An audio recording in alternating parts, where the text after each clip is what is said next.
Alright, looks like we are live. Hello ladies and gents, I'm the Rev. This is Indie Contact, my show about various indie games, and this week we are looking at Starpoint Gemini Warlords. And we are very lucky to have the community manager, Zeno, on the line with us tonight to answer your questions and whatever else you guys may have going on and want to know about. So go ahead and throw those questions up in the chat as people come on. I know we're just starting out here. How you doing, Zeno? Thank you. I'm a bit tired after all these streams and launch, but it's going nicely, so yeah, I'm holding up. Right on. Yeah, it can't be easy. First week of a brand new title coming out with you guys to early access. Oh, they're saying Zeno's quiet. Oh, I gotta play with my settings. There we go. How's that? Let's see, that should be better. Can you hear me better now, Tal? How's that, chat? Testing, just for Tal Maru. Really, that's surprising, because it's loud and clear on this side, coming across all my stuff real good.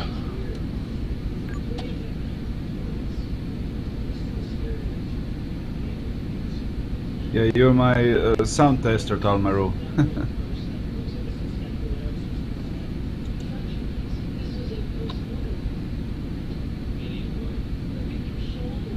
Trent, how does it sound to you out there? Oh, Mr. Web Ferret. Oh, it's better now. Oh, okay. Yeah.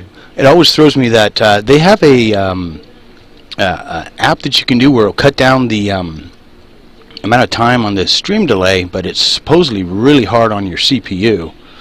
So, and I run an AMD system, so things are hot enough already. Anyways, now I didn't figure out how to stream properly on my PC. I mean, my PC is stronger than my PlayStation 4 and my Xbox One, and still Xbox One and PlayStation 4 streams are fantastic, and on OBS I always have problems here. Really?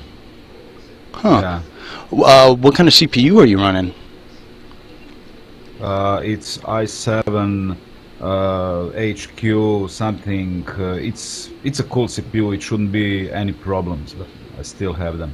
Well, just a second. I will just check and tell you. It's Intel Core i7 4700HQ at 2.4 gigahertz.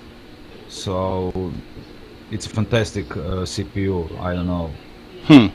And my cores are not overloaded or anything. It's just the stream breaks and the quality breaks down, and I always have problems with it. Except when I'm playing, I don't know, Hearthstone, then it's perfect. But when I try to play anything else like Starpoint Gemini 2 or Elite Dangerous or anything, it just breaks down. Well, I know that WebFerret is a forum administrator, I think, for Microsoft, so you guys might want to chat. I have a little knowledge, but he's got a lot more, I know that. Yeah, well, I tried everything. I surfed the forums, and I tried that QuickSync and some other things, but everything is the same at all times, so I don't know. Maybe it's my laptop or something. Well, that's funny, because I've got a question actually here I'm going to ask you a little bit later about streaming and you guys, but sure. First and foremost, why don't you give us a brief rundown if someone doesn't know anything about Starpoint Gemini Warlords and hasn't seen anything on it, if you could give us a quick explanation as to what the game is. Well, Starpoint Gemini Warlords is our next game in line after Starpoint Gemini 2, and the difference being that Starpoint Gemini Warlords is a community-driven project, so everything that we wanted to put into Starpoint Gemini 2 and couldn't because of the engine issues or technical issues, we decided to put in Warlords. And since that wishlist, community wishlist, grew enormously post-release, then we decided to make a completely new game, which will be 9 times bigger in terms of the universe and Oh, Talon can't hear me, right? Okay, I can come closer to my mic. No. And Starpoint Gemini Warlords is basically an blend of genres. So it's an open space sandbox with RPG elements, with strategic elements. You will be able to own your headquarters, conquer territories, upgrade those headquarters, which will unlock new features like researching new ships and building your fleet, deploying it through conquering stuff. You will have diplomacy, of course. Story will be much deeper than in our previous game, because that's something that community asked us to do a better, more RPG-like story. So to be honest, it won't be Dragon Age Origins or Planescape Torment, but it will still have a deeper and better story. Right on. So are we going to have full voice acting, or are you guys going to need me to make it sound really bad for you? We still didn't decide on voice acting, because the voice acting was bashed in Starpoint Gemini 2, and it was not something that we could change later, because we got those sounds closely prior to release, and we just had to put them in there. So they were a bit lifeless, yeah, we know that, and we admitted that. Now we are trying to do more comm chatter and less voice acting on every character. So we are not still sure if if we are going to implement a full voiceover campaign, or we will have, because the story will be much bigger than in SPG2, and you will finally be able to choose a female or a male character. And when you just take all those walls of text and consider voicing them over in several languages, in 2 genders, I think the money would be better invested in content than in voiceovers. I mean, some of the best classical games didn't have fully voiceover campaigns. Right, and you know, a lot of times when they do these full cutscenes, I mean, what you guys do at the beginning I think is great, but it can pull you out of the game if you're seeing that as, you know, you're trying to complete the story. I think I mean I like it sounds like you guys are taking the right approach. But then I like the voice acting in the last one. I never had a problem with it. I thought you guys did fine. People just don't tend to understand the capabilities of game engines, I think. Well, I don't know. I mean, the voiceovers were decent, but that was not enough. I mean, the voiceovers were lifeless, and I think it was all about the money. It always is. If we could hire Morgan Freeman, we would. So he would just have to say hi, and that would be it, and the game would be better. So yeah, as Talmaru says in the chat, a lot of voiceovers were dead sounding. Yes, they were lifeless, and I don't know, those were professional actors, while people praised the Origins voiceovers, which were just crappy recorded voiceovers on crappy equipment like 5 years ago by developers of the original Starpoint Gemini. I mean, you had Mario talking to himself in 2 different accents, and he is not a native English speaker to begin with. So oh wow, it was fun. And people still like those Origins voiceovers because they were, you could hear the enthusiasm in them. The diction was wrong, everything was wrong with them, and the sound quality was bad. But you could hear the love about the game, the love for those characters by people who voice over them. And those were actually devs. Yeah, when it comes to DLC, you guys pretty much embarrass everybody else for what's been given freely when it comes to DLC for Starpoint Gemini 2. Do you guys have any plans like that for Warlords, like after release, you know, a few months later, more DLC? Or I know that's a ways down the line, but... Well, it all depends on how well the game will be received. I mean, we still have big plans for Warlords. I mean, we just started early access, so there are tons of features and mechanics that are not implemented yet, and that will be discussed with community as we will slowly implement them and test them. So I don't know, if the game sells well, if community will want some DLCs, of course we will think of something. I mean, When you think back, Secrets of Ethera was one of was the only DLC that we actually came up with. But Origins was something that community asked us to do. They wanted to have the original story in the new engine. So our scripter Daniel lead scripter Daniel decided to actually pull it off, and it was a huge job to port the whole game, the whole campaign, which was twice as big as SPG2 campaign, to port it to SPG2 engine. But Titans were not originally planned. Titans are also a community wish, so I don't know. If you ask me on SPG2 release if we are planning any DLCs, I would probably tell you yes, one, and we had 3 after all, and Yeah, which was fantastic. I mean, like I said, when it comes to DLC, I don't think I've seen anybody quite as active as you guys are on the forums or give as much back to the community, which is always nice. Well, first of all, you have to realize, I mean, you know us, Rev, from our start of early access on SPG2. We are not a typical company. We are all gamers, we are all enthusiasts, and we work like a family. We are not just a bunch of professionals gathered around to make some money. I mean, the founders of the company are brothers, and the first game was made by 3 brothers, and Oliver, who is a lead engine developer who joined them back then, and he's still with us and making miracles with new engine.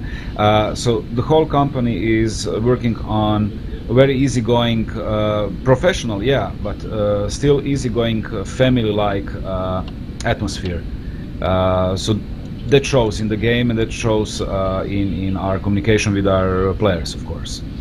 Well, I have to agree. As a YouTuber that has a lot of contact with a lot of different devs, you guys are definitely in the top spot. I mean, I've never had anybody be as quick with responses, professional, always willing to help, you know, whatever's needed. I mean, I've seen you answer the same question 100 times in the forums, and you're always polite, you're always nice, and I know how frustrating that can be.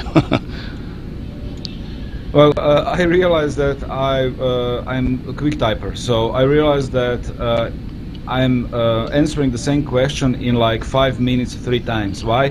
Because there was so much traffic. There was so much traffic on forums that somebody asked about, I don't know, where are fleets coming to the game, and after I answered it, it was already sunk on the next page, and the next guy comes and asks when will fleet come in, and I realized that I will type the answer quicker than searching and copy pasting the same text. So yeah. But it's funny, yeah. Yeah, it is. I mean, you guys have really done a fantastic job. So, speaking of content, I heard a little whisper out there that you guys might be adding a little bit more. I mean, we've already got our base build out into the wild, but are you guys going to be updating the game anytime real soon, in the next week or 2? Yeah, next week.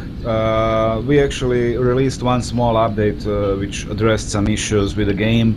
There are still some bugs that we have to patch, and we are aware of them, like some missions are not working. I think I even made a funny thread in Bugs and Technical Support forum on Steam, because we had, again, like in SPG2, we had some funny bugs. I don't know, Talmaru had some funny bug with mission story not working, and Ryuchan Ryuchan had he encountered a station that is invisible, and he docked in the middle of space, in the middle of nowhere. He docked to some Odessa station, and when he left the station was just running away. I mean, it was just going away from him. So there are funny bugs, and we have ghost planets again and stuff like that, so it will be a nice experience during this early access. Yeah, you know, something I've already noticed, and it was something that I saw in the forums all the time, you guys fixed first thing, and that's the collision issues. I have bounced off so many stations, it's unreal. And boy, back in early access, we flew through them, we were inside of them with Starpoint Gemini 2. Yeah, that and the asteroid fields. I don't know what you guys changed, but that's phenomenal, flying through that in first person, having stuff fly across your face and across your screen, and so those two areas I know. Yeah, that's the new engine. I mean, even I have jaw-dropping moments when I fly through the asteroid fields. I mean, they're alive now. Not just the textures that are much sharper, but also the asteroids have their path in which they're going. So it's like in Star Wars when Han Solo is chased by Star Destroyer and flying through that asteroid field. Yeah, it's amazing. It's amazing. Yeah. And junk fields, as Talmaru said in the chat. Yeah, junk fields are cool too. Yeah, just like I said, with the collision issues that used to be in the old engine, obviously Oliver, he rewrote the engine, didn't he? Yeah. Many things are redone because it's not just a copy-paste of SPG2. So it's 9 times bigger in terms of space. So the streamer that had some stutters in SPG2, at least for people who didn't own SSD drives, it would be horrible now with the game of this size if we didn't rewrite the whole way the streamer works. So currently it's working better than it works in Starpoint Gemini 2 at this point. So there are many changes that he done. I mean, it's still our Whale engine, but it's Whale 2.5. Definitely 2.5. Right, and another big thing now I could be wrong, but have you guys added more planets into the system? Yes. Because I think the starter planet is Theranos. That's new, and then I was watching your guys' videos, and that's the only screenshot I've been able to get of any kind of map. And I think I counted like 6 or 7 in space of what I think would have been 3 in Starpoint Gemini 2.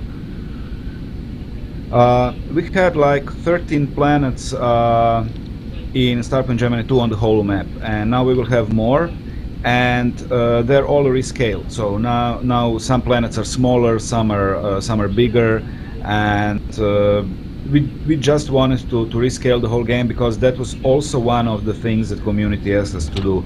They didn't have the feeling when progressing onto the next ship or bigger class ship, they didn't have the feeling they are really progressing. Now you can actually feel that the difference in speed, the difference in size. You can feel how massive, for example, Tsar carrier is in comparison to some starting ships. So that's also something that community wanted. Something that we already made and implemented in the game. What frustrated some people were save games. Now you can save anywhere in space, not just when you're docked. That's first thing, and the other thing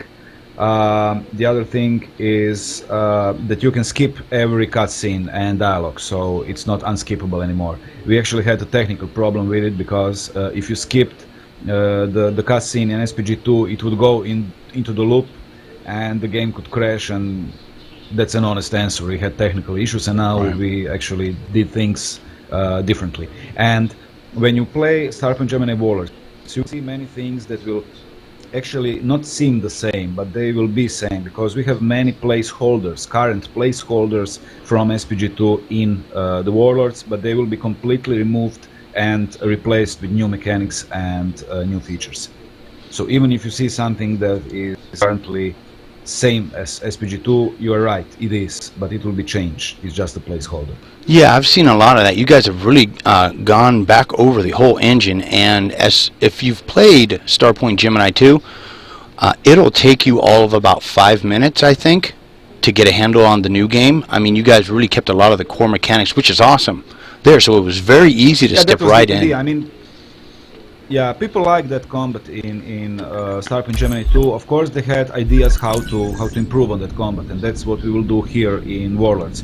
But to change mechanics, no, that was not the idea. Right on. So, speaking of ships, we got a new starter ship here. We're flying a gunship this time. Before, we started in a frigate. Is there a reason why you guys decided to start everybody in gunships this time? Is it just because of the different scale, or? Yeah, it was, I think, just for fun. I mean, the guys just wanted to give it. I mean, if you remember in Starpoint Gemini 2 beta, we gave people a Myrmidon, which was fantastic ship with cloaking.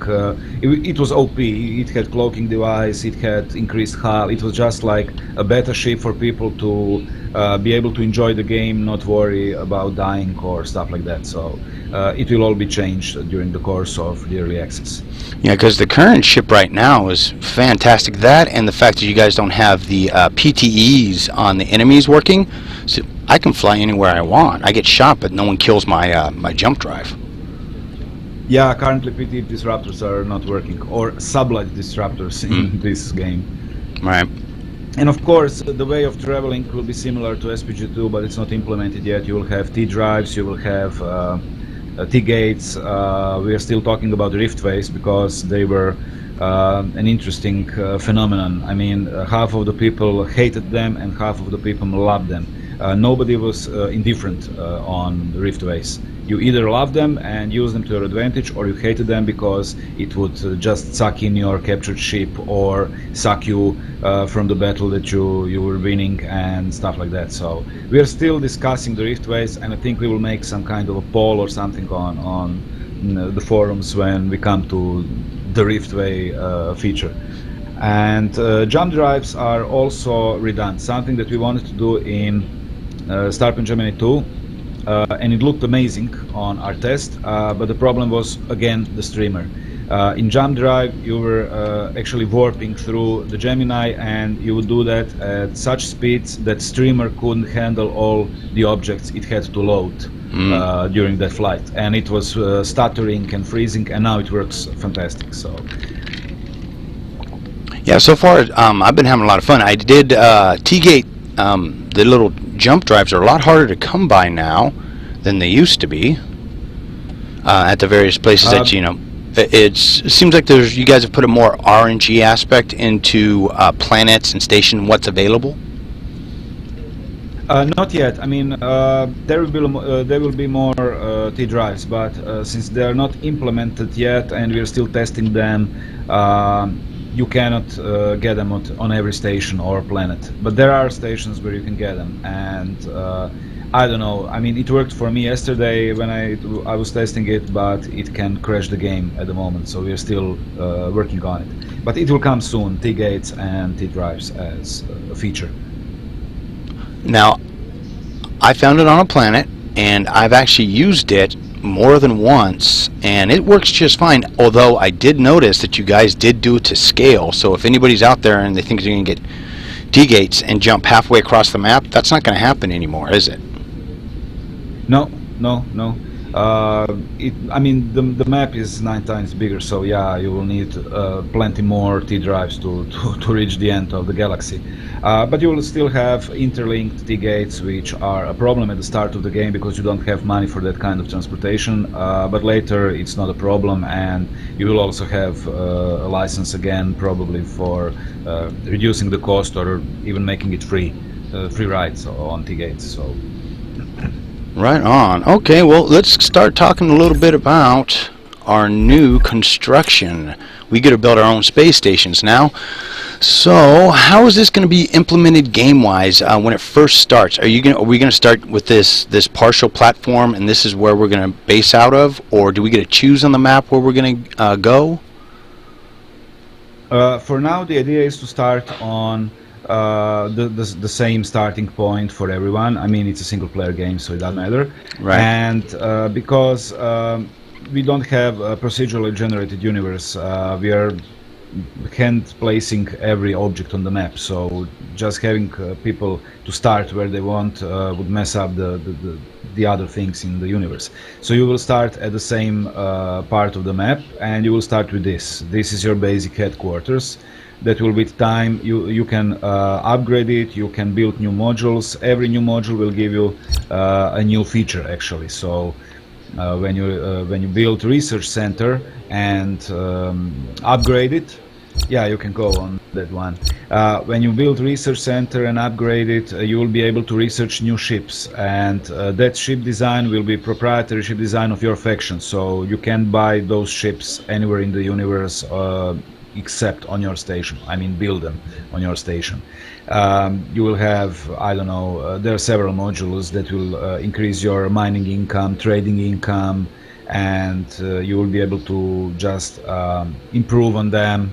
And it won't be easy to get those resources, and it won't be cheap to upgrade them because they will give you pretty big bonuses. Right. And of course enable you to conquer space faster and expand faster. Yeah, the Warfleet thing looks very fun once we can get that upping. Now, currently, can we even get any of the components to work on the station in the current build? In the current build, no. It's just for, I don't know, the basic showcase of Right. how it will work. So you can just see how the upgrades would work. And I mean, visually, it will be much nicer on the station outside than on this blueprint-like schematic. I mean, the station looks fantastic. On our early access video game blogs that we published on our YouTube channel, you can see what the station will look like when it's fully upgraded. And I mean, it's awesome. And it's actually very big. It took me like 10 minutes to fly around the widest part of the station, to fly around the station. It took me like 10 minutes. That's how big it is. Oh wow, they're gonna be that mega. It doesn't help to have a bigger ship. It doesn't help to have a bigger ship because the bigger ships are slower. So yeah, the station might look smaller in comparison to a carrier than a gunship, but it will still take you a lot of time just to fly around it. So yeah, everything is rescaled to, I mean, people wanted it, and that's something that we agreed that we need. I mean, it's a space game, and the feeling of progression when you upgrade your ship and of course upgrade your station should be visible, really visible. Right. So you talked a little bit about seeing a difference in sizes and ships. So when it comes to a battleship versus a gunship, before, Starpoint Gemini 2, you could kind of see it, but you really didn't get that sense of, building a mammoth, going up into a dreadnought. Yeah. And you guys have worked on that and changed the way the size and scale of the ships, how you look at things. Well, we rescaled everything, and we did an overkill. I mean, people wanted a bigger universe, and now it's 9 times bigger, so it's an overkill. And then we had to, of course, if the universe is 9 times bigger, we need more planets, we need more objects, we need to scale everything up. And then we said, okay, but ships can be, like in SPG2, like, I don't know, 1/10 of a planet. They need to be smaller. So then we tried to rescale ships, and so it was a process of tweaking, and I mean, it's still not done yet. We are still not done with it. We will talk to community, and every new feature that we implement, that's how we work. We will discuss it with community. We will give them some time to test it, to give their ideas, and of course we cannot fulfill every wish. But we can just see what the majority wants and act accordingly. I mean, in SPG2 there were there are features in the final version of the game that were not even planned by us. No, they were not in production plan. Fire at will options, that's a community idea. It's of course available here too, but it was not our idea. A tactical overlay on the ship that many captains who play like Tamvaras or Talmaru, who play on hard and extreme difficulties, cannot live without the tactical overview. That was also a community idea. Then you have what else? Garage was also a community idea because people said, okay, it's cool, but we want to have all the ships. We want, since you gave us boarding and capturing of ships, we want to have them all. So like Pokemons, we said, okay, here's your garage and you can stuff all ships in. You will have a hangar here, so you will also be able to collect all the ships. And that's not all. There's some other stuff that I forgot right now, but there are many features that were actually invented by the community and developed and implemented by us, and we wanted to work here that way too.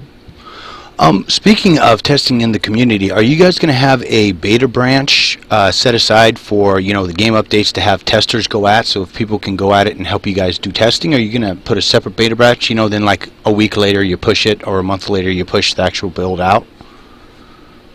No, we have closed beta, and in closed beta we usually invite people who are our, let's say, closest friends and closest community members for the long time. And that reminded me that I actually forgot to ask Talmaru if he wants to participate in beta. Tamvaras is already in, Ryuchan is in. It's not open beta, so we actually choose people who will participate in beta, and they have an option to test the game for a week, give us bug reports, stuff like that, and give us some ideas, and then we try to test it and polish it. I mean, one thing that we actually, it was a nice thing, it was an honest thing, and it was enthusiastic, but it was wrong. In SPG2 we actually stuff content in, and we didn't have time to test it, and we were just releasing update after update, and the game had more bugs, it was crashing, and nobody held it against us because they saw what we are doing. They saw that we are not just scamming them with bugged features, that they saw that we are just trying to give them as much content and as fast as possible. But now we decided that we will do like one per week update, or one update every 2 weeks, because that gives not just us but also our beta testers a time to test the game properly, and just to fix some critical bugs that we encounter on the way. Well, so we will still regularly give updates to the game. It's not that we will now give updates every 2 months or something like that. No, we will give it once per week, or maybe once every 2 weeks, but we will not give it like on Friday evening, and then everything would crash and everything would stay in the company during whole night to Saturday and stuff like that. We will try to avoid that this time. Great. You forgot one other person you haven't invited to your beta yet. Yeah, you will get it. Or Tamvaras has the key. He can also send it to you, or I can after the stream. Okay, great. Cool. Because I want to be able to help you guys out as always, as much as possible as I can. Like I said, I think Starpoint Gemini 2, I have over 70 videos I think I did on that. Something close to that? Yeah, probably from the start, and Titans and Ethera and walkthroughs and everything. Yeah. Yeah, at one point before you guys did the DLC and had readjusted it, I started doing an Onslaught series. Then you guys made stuff real hard, so it wasn't possible anymore, but I would take a ship into the center of the Empire and sit there and take on 30 or 40 ships at once until you guys balanced it, and then you can't do that anymore. Yeah, we changed the AI. We changed the AI Yep. because I know when that was. After that, we improved AI in the way that AI NPC ships started using equipment, and that really changed and turned the tide in some battles. I mean, you still have freaks in our community like Talmaru and Tamvaras who can do it anyway, and that's why we are thinking about implementing some kind of Ironman mode in Warlords. It's not confirmed yet. It's just an idea that we got in the last few days on forums. Many people ask for Ironman mode. We will see if we can implement it and how we will implement it if possible. So that's something that is on the table for discussion. I've never been crazy for those like people that. who are playing on extreme, yeah, Right, they're playing that's- on extreme. My temperament wouldn't allow it. I'd get too angry after, working so hard and have everything blow up on me. I'd go nuts. But that's me. Everybody's yeah, well, different. Ironman mode is not for you. I mean, the idea of Ironman mode is, like Talmaru says in the chat, if you do an Ironman mode, it needs a good game over screen that least stats. Yeah, I agree. Ironman mode is hardcore. I mean, it's like in Diablo 2 hardcore mode. So basically, we need to find a way. If you implement Ironman mode, we need to find a way to delete your save game after you die, but not to delete the wrong save or anything like that. So it will be a bit tricky to code if we get on it, but as I said, we cannot confirm it at this point. It's just something that's in our heads, and the community mentioned on the forums in the last few days. Speaking of saving, are you guys using cloud saving in Steam for everybody's saves in case something happens and they need to re-download the game? Yeah. Yes. Good. Yes, okay. Yes, cool. Yes. Yeah. I know that was an important one for me. We had people in SPG2.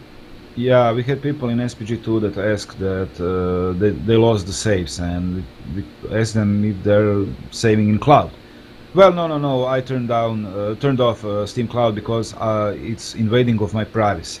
I mean, it's a game, it's a save game, so not sure how much privacy was invaded there, but he lost his game saves. But no, of course, if you have Steam Cloud enabled, the game is saving on your cloud as well. So.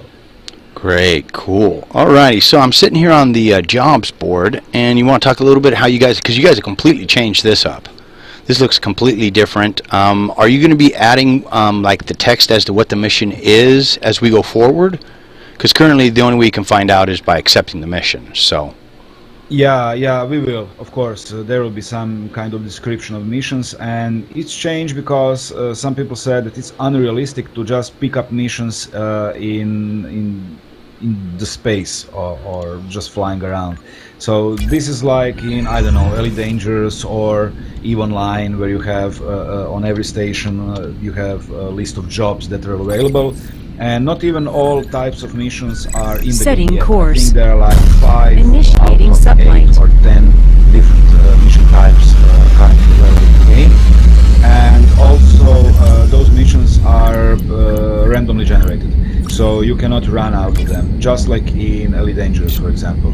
So if you finish all the missions and when you return back, they will be, let's say, restocked or something like that. So, but they will also be deeper. So the idea with freelance missions, of course, story too, but freelance missions as well, is to make them deeper. So basically, you can get a mission. As you can see, the second one is a salvage mission. You can basically start a mission as a salvage mission, go to some asteroid field to salvage something, and find a ship in distress. And you can actually either do nothing and just watch them die, both, or one kill the other, or you can interfere. At that moment, that mission can turn from a salvage mission to search and rescue mission, which will give you different rewards, of course. So the mission will be more unpredictable and more deeper. And will That's it the general idea behind the missions? will it affect your faction rating if something, you know? Yes, of Okay. course. It will affect your reputation. Everything you do will have, every action you do will have consequences on the world, and of course, something like not helping that guy that day in the asteroid field might not seem like much, but if that guy is part of a faction that really grows big during the course of the game, and you will need help, they will probably remember that you didn't help them and let their friend die when you could turn the tide of the battle. So everything you do might not have immediate visible consequences, but they can come later in the game. I mean, that's the general idea, to really use that RPG element and make it much deeper. And of course, freelance missions that will have different, as I said, freelance missions that can change during the course of finishing that mission or doing that mission will seem less grindy. In SPG2, when you see one, you see them all, and it felt grindy. And here we really want to give people not just more mission types, but we want to make them more immersive. Yeah, and Sorry, it's like 5:30 a.m. in the morning, and my English sucks at this moment. Oh, it's all good. Take your time. Like, yeah, I appreciate you even being on the stream. It's all good. The survey missions right now are a really good example of you guys doing that. And here on a search and destroy, it actually gives us options. Like if we feel we're overmatched, we can hail them. That's definitely different from the old game. Yeah. And something you don't see much in new games, the option to hail we're flying through your enemy territory. opponent or the other ship. really All something hands, that we fire at consider will. to be like a classical thing to hail the ship. It's normal. And of course, when you hail them, they will have the option to surrender. They will have the option to just give you money or to fight you. And it will all depend. I mean, the AI is not implemented as it should be at this point, so it will be changed. But they will actually try to assess the situation and see if, let's say, retreating or surrendering to you is a good option. Or maybe they will say, okay, this guy has a gunship and we are in a carrier. Screw him, we will just kill him. No, I won't even answer his hail. I will just start attacking him or something like that. So we want to add more variety in missions. Yeah, the ones that I've seen and I've really been playing around with the most, and I haven't been able to complete, are the survey missions. I'll go, you know, a couple of, it'll, maybe I can go pick one up, but you'll grab a couple of missions, or you grab a mission, and then you'll scan your anomaly, it'll give you a list of questions, and then it'll send you to another spot, and if you do that right, it'll send you to another spot. Is there an actual current end to that? It's currently bugged. Yeah, it's currently a bit bugged, but the idea is to give different, let's say, tiers of rewards. So if you, I don't know, find a satellite or something in the survey mission, you will have to watch the surroundings, try to figure out what happened, why is it there, who maybe, I don't know, manufactured it or stuff like that. So basically it will give you lesser reward if you fail all the questions. It won't give you, it will give you something, but you can have and get bigger reward if you answer those questions right. And as I said, it's all made to give more immersion, to give more meaning to those missions, not just click assassinate, kill them and go back and take another assassination and kill them and go back. So we don't want it to feel that grindy. Oh, okay. Definitely understandable. Yeah, I know. That's always one of the things people are always talking about. If they feel that they get too grindy in any way, shape, or form, everybody's got to complain about them. Sometimes it just takes work to get, you know, from point A to point B, but everybody wants shortcuts. Speaking though, and it almost went out of my head. I wanted to ask you, the Ashari, are they going to be in this? Or can you not answer that? I cannot comment on the campaign at this time. The storyline will come. It will come at the end of early access, or even maybe on the release. But well, it will be deeper, and we will have. I can talk about mechanics of the story, and the idea is just like in freelance missions. You will have many options, branching dialogues. To be honest, the story will have the same outcome in the end, but the ways to get there there will be many different ways to get there, which will be some other interesting plots during the course of the storyline.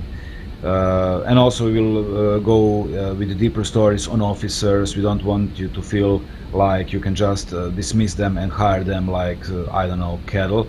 So they will be also, the story about officers will be a much more personal, and you will have a personal attachment to them. Oh, okay, that's good, because I was going to say one of the things with the old one was with the officers, it was always just, you just looked at stats, and that's all I ever looked at. I didn't look. So you guys are going to put a personality and a face to the officers now. They're going to be helping us with our ships. That's the general idea. Right. Yes. That's the general idea. Yeah.